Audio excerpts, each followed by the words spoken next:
Okay, quick thing before we start the show. Big changes are happening all around us. Are you ready? In my new book, Super Shifts, we uncovered the massive transformations reshaping how we live, work, and think in the age of intelligence. From AI to the future of work, this book is your guide to navigating what's next. Get your copy of Super Shifts today, available wherever books are sold, because the future isn't coming. It's already here. Okay, let's start the show. Welcome to the Think Forward podcast, where we speak with futurists, innovators, and big thinkers. Come along with your host, Steve Fisher, and explore the future together.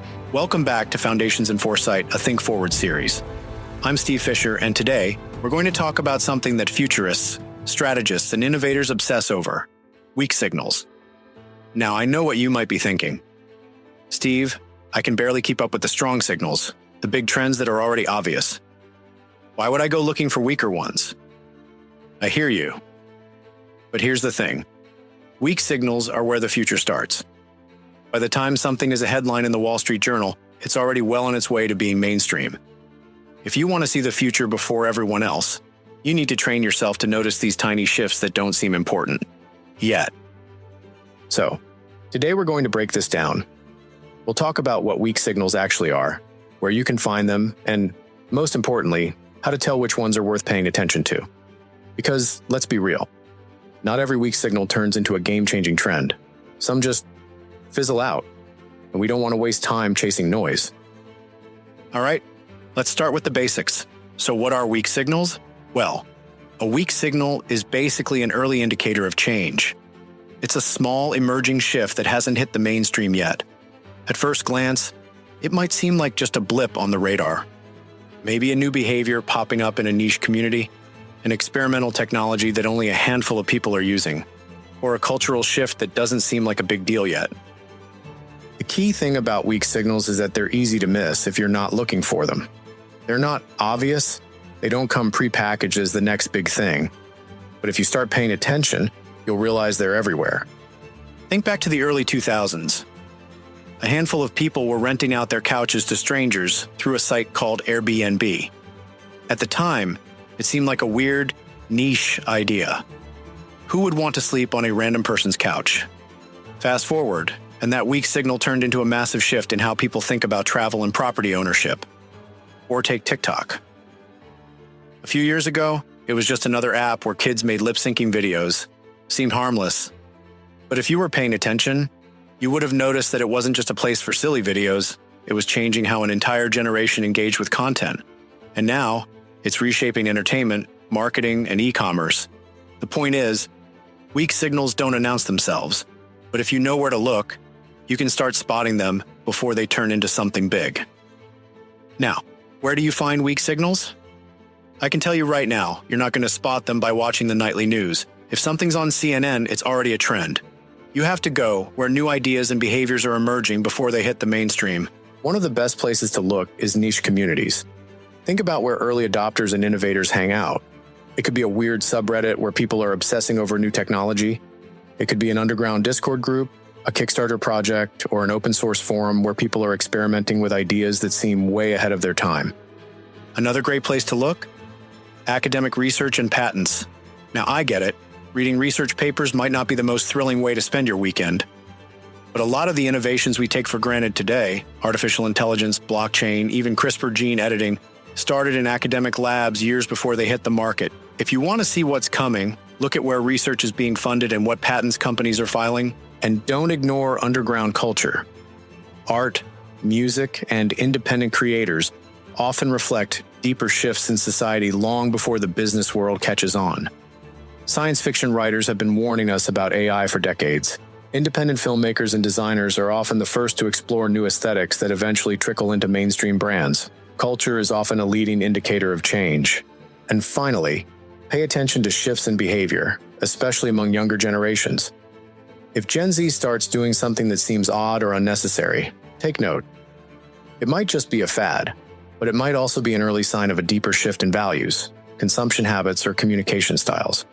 So how do you know if a weak signal matters? Okay, so now you're seeing all these little shifts happening in different pockets of the world. How do you know which ones are actually worth paying attention to? Because, let's be honest, some things just don't go anywhere. The first thing to ask yourself is it growing? Weak signals start small, but the ones that turn into trends tend to gain momentum over time. If more people are adopting the behavior, investing in the idea, or experimenting with the technology, that's a clue that it might be sticking around. The second thing to consider is, does it connect to other changes already happening?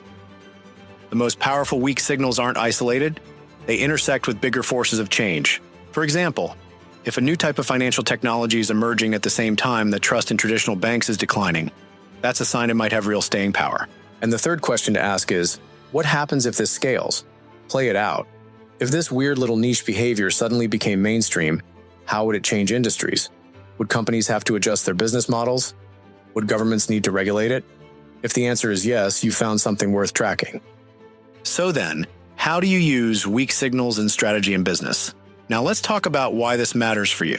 Spotting weak signals isn't just a fun intellectual exercise, it's a practical tool for making better decisions about the future. If you're in business, weak signals can help you spot new market opportunities before your competitors. If you work in strategy, they can help you prepare for potential disruptions before they blindside you. And if you're in leadership, paying attention to weak signals makes you more adaptable because you're not just reacting to change, you're anticipating it. The best way to start is simple. Keep a weak signals journal.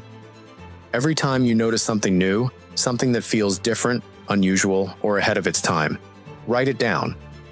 Track it. Revisit it in a few months. Over time, you'll start to see patterns emerge. Weak signals are the early warning system for the future. They're the first hints of change before the rest of the world catches on. If you want to think like a futurist, you have to train yourself to notice them and to separate the noise from the real signals of transformation. So, here's your challenge. Over the next week, find one weak signal. It could be a behavior you're noticing in younger consumers.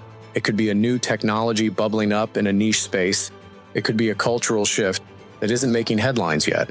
Write it down, track it, and ask yourself, what happens if this scales?